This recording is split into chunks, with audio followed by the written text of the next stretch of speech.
Didn't I tell you to call me Claire? You come over to my house for a visit and you call me ma'am? I'm just kidding. Come on in.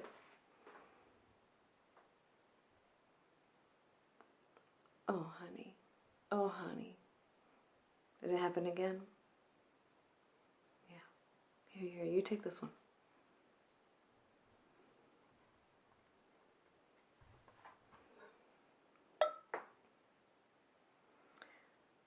Freedom is the only worthy goal in life. It is won by disregarding the things that are beyond our control. I've always loved that. Epictetus said it. He was a smart fella, a philosopher. He was a slave, born a slave, had seemingly no options in life, came from nothing, had nothing. Eventually he made it big time in Rome, and then Greece when he had to flee Rome, but that is neither here nor there.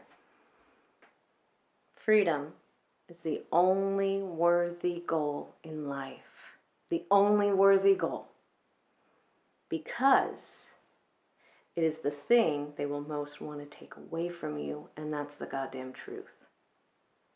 They will frighten you, intimidate you, guilt you, beat you, so that they can control you, dictate who you can see, topics you can talk about, what you can learn, read, watch, see, what you can eat, how you can dress, where you can live, to the point where you begin to feel terrified just thinking of something they told you you shouldn't, feeling guilty, just feeling something that they might see as a betrayal.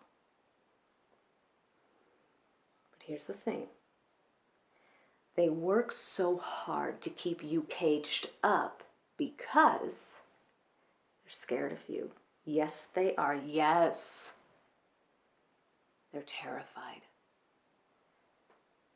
They know they're garbage people. And if you knew you could, you would leave them in the dust. So they convince you that you can't. And then begin to take away all your tools.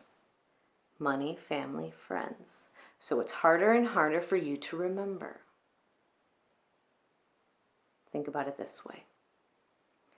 When's the last time you caged an animal you believed would never run away?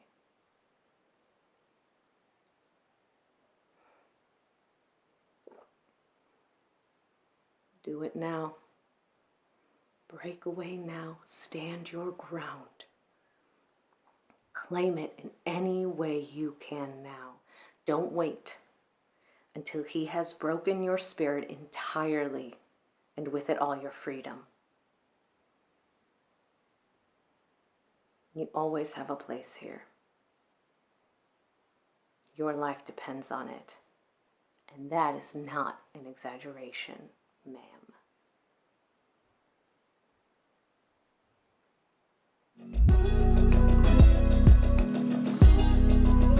The basis of this monologue comes from two sort of different sources that I blended together. The first is that I have always loved the sage archetype in really any story.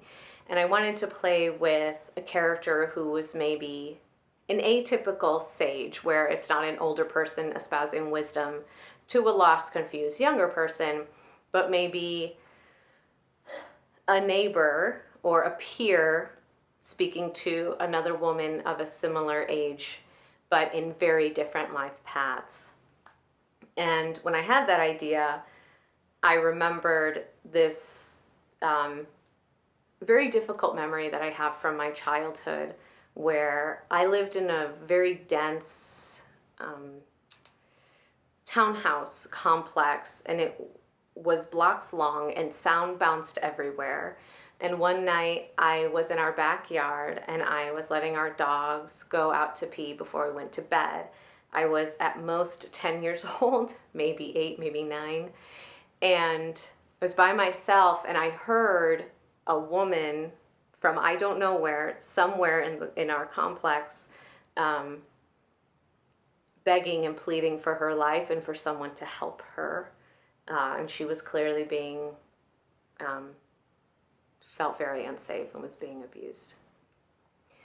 And it froze me on the spot. I didn't know what to do. I felt confused and guilty and sad and shocked. I was in complete shock.